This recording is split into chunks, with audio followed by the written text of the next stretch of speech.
అందరికీ వందనాలు. ఈరోజు ఒక మంచి విషయం చెప్పడానికి మీ ముందుకు రావడం జరిగింది.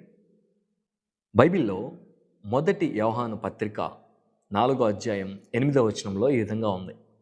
దేవుడు ప్రేమ స్వరూపి, గాడ్ ఈజ్ లవ్ అని రాయబడి ఉంది. అంటే బైబిల్‌లో దేవునికి చాలా పేర్లు ఉన్నాయి. ఆ పేర్లలో ఒక పేరు ఏంటంటే దేవుడు ప్రేమై ఉన్నాడు. ఆయన ప్రేమామయుడు. ఆయన ప్రేమించేటువంటి వాడుగా ఉన్నాడు. మీకు తెలుసా, ప్రేమ అనే మాట వినగానే మన మనసులో చాలా ఆలోచనలు వస్తూ ఉంటాయి. చాలా ఊహలు, చాలా ఉద్దేశాలు మన మనసులో ఉంటూ ఉంటాయి. కొన్ని సినిమాల ప్రభావం వల్ల కావచ్చు, సమాజంలో జరుగుతున్నటువంటి పరిస్థితుల ప్రభావంగా కావచ్చు, కానీ ప్రేమ అనే దానికి విలువ లేకుండా పోయింది. ప్రేమ అనే దానికి నమ్మకం లేకుండా పోయింది.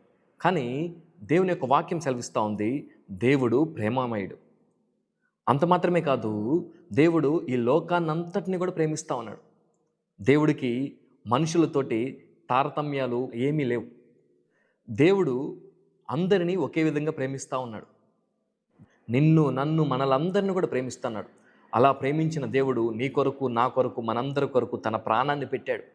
మనందరి పాపమును విడిపింపజేశాడు.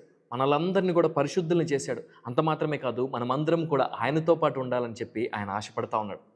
ఎవరైతే ఆయన యొక్క ప్రేమను కనుగొంటారో, ఎవరైతే ఆయన ప్రేమను అంగీకరిస్తారో, ఆయనతో పాటు ఉండేటువంటి భాగ్యాన్ని మనం అందరం కూడా పొందుకున్నటువంటి వారిగా ఉంటాం. మరి దానికి మీరు సిద్ధంగా ఉన్నారా? ఒక చిన్న ప్రార్థన చేసుకుందాం. కనికరం కలిగిన మా తండ్రి, నీవు ప్రేమామయుడు అని చెప్పి నీ యొక్క వాక్యం సెలవిస్తూ ఉంది. నీవు అందరినీ ప్రేమించేటువంటి దేవుడు.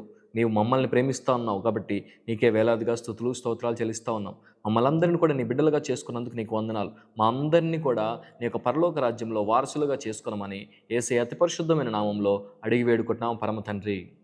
ఆమెన్.